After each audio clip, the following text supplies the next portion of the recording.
Hi friends, ಹೇಗಿದ್ದೀರಾ? ನಾನು Geeta. Welcome back to Arunashri kitchen and blogs. ಈ ದಿನ ನಮ್ಮ ಕಿಚನ್ನಲ್ಲಿ ಕಡಲೆಕಾಳು ಪಲ್ಯವನ್ನು ಮಾಡಿ ತೋರಿಸ್ತಾ ಇದ್ದೀನಿ. ಇದನ್ನು ನಮ್ಮ ಕಡೆ ಗುಂಡ್ಕಡಲೆ ಅಂತ ಕರೀತಾರೆ. ಈ ಕಡಲೆಯನ್ನು ಈ ರೀತಿ ಮಾಡಿ ಪ್ರಸಾದವನ್ನಾಗಿ ಹಂಚ್ಬೋದು. ಗಣೇಶನ ಹಬ್ಬ, ಶ್ರಾವಣ ಮಾಸ, ದಸರಾ ಹಬ್ಬದಲ್ಲಿ ಈ ಕಡಲೆಕಾಳನ್ನು ನೆನೆಸಿ ಈ ರೀತಿ ಉಸ್ಲಿ ಮಾಡಿ ನೈವೇದ್ಯವನ್ನು ಮಾಡ್ಕೋಬೋದ್ರಿ. ಜೊತೆಗೆ ಕಡಲೆಕಾಳನ್ನು ಚಪಾತಿ, ಮೊಸರು ಮತ್ತು ಶೇಂಗಾದ ಹಿಂಡಿ ಜೊತೆ ಸರ್ವ್ ಮಾಡಿದರೆ ತುಂಬಾ ಟೇಸ್ಟಿ ಇರುತ್ತೆ. ಕಡಲೆಕಾಳು ಪಲ್ಯ ರೆಸಿಪಿ ಮಾಡೋದಕ್ಕೆ ಮುಂಚೆ ಈ ಚಾನಲನ್ನು ಹೊಸದಾಗಿ ನೋಡ್ತಾ ಇರೋವಂಥ ಫ್ರೆಂಡ್ಸ್ ಸಬ್ಸ್ಕ್ರೈಬ್ ಮಾಡಿ, ಲೈಕ್ ಮಾಡಿ ಮತ್ತು ಪಕ್ಕದಲ್ಲಿರೋ ಬೆಲ್ ಐಕನ್ನ ಪ್ರೆಸ್ ಮಾಡಿ. ನಿಮ್ಮ ಸಪೋರ್ಟ್ ಸದಾ ಹೀಗೆ ಇರಲಿ. ಸೊ ವಿಡಿಯೋವನ್ನು ಪೂರ್ತಿಯಾಗಿ ನೋಡಿ, ಎಲ್ಲೂ ಸ್ಕಿಪ್ ಮಾಡಬೇಡಿ. ಸೊ ಕಡಲೆಕಾಳು ಪಲ್ಯ ಮಾಡೋಣ ಬನ್ನಿ.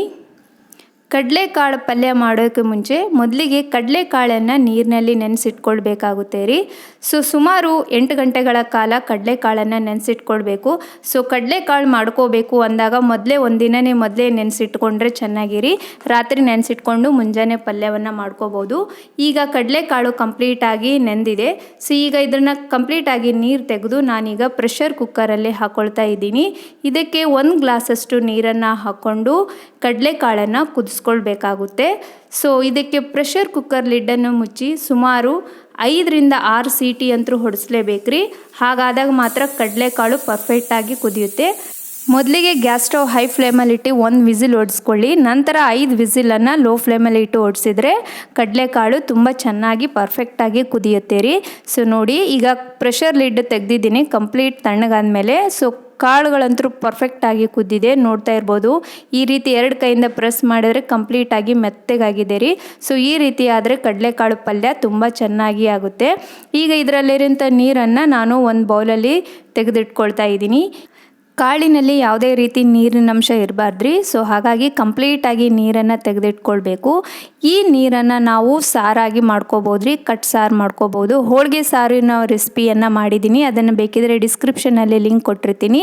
ಸೊ ಅದನ್ನು ನೋಡಿಕೊಂಡು ಸಾರು ಮಾಡ್ಕೋಬೋದು.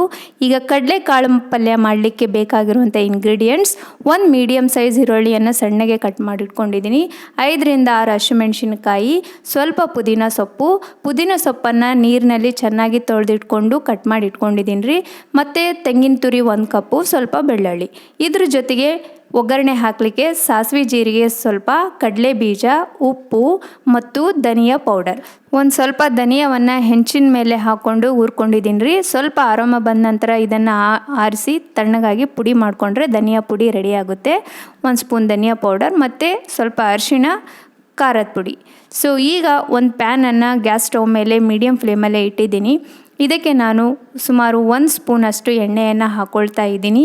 ಕಡಲೆಕಾಳು ಪಲ್ಯ ಮಾಡಲಿಕ್ಕೆ ಸ್ವಲ್ಪನೇ ಎಣ್ಣೆ ಸಾಕಾಗುತ್ತೆ ರೀ. ಸ್ವಲ್ಪ ಎಣ್ಣೆ ಕಾಯ್ದ ನಂತರ ಇದಕ್ಕೆ 1 ಸ್ಪೂನಷ್ಟು ಸಾಸಿವೆ, ಜೀರಿಗೆ ಹಾಕ್ಕೊಂಡಿದ್ದೀನಿ.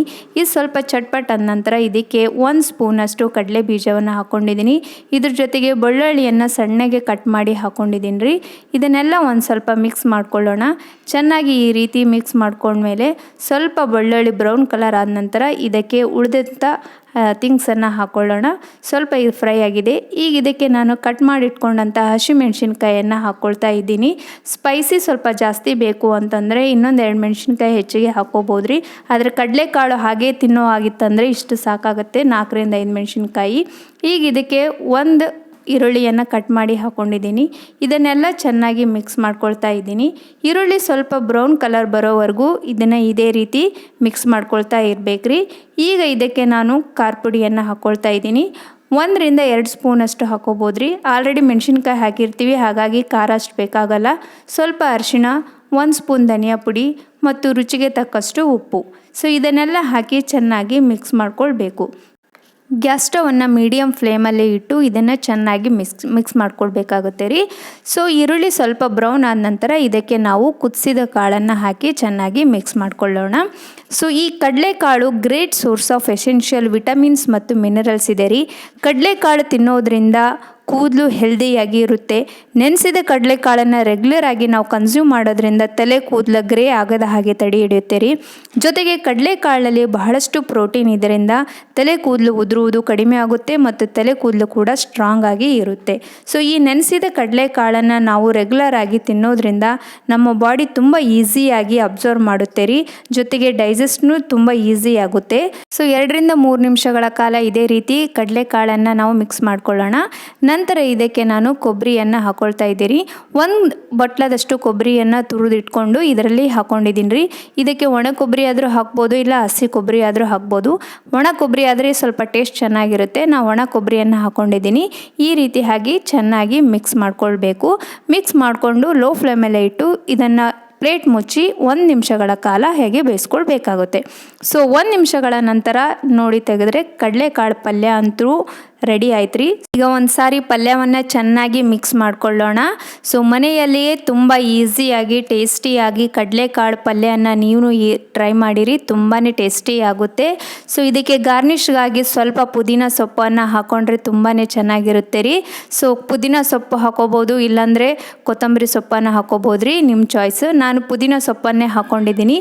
ಸೊ ಈ ರೀತಿ ಗಾರ್ನಿಷ್ ಮಾಡಿದರೆ ಕಡಲೆಕಾಳು ಪಲ್ಯ ಅಂತೂ ಚಪಾತಿ ಜೊತೆ ಸರ್ವ್ ಮಾಡಲಿಕ್ಕೆ ರೆಡಿ ಆಯ್ತು ರೀ.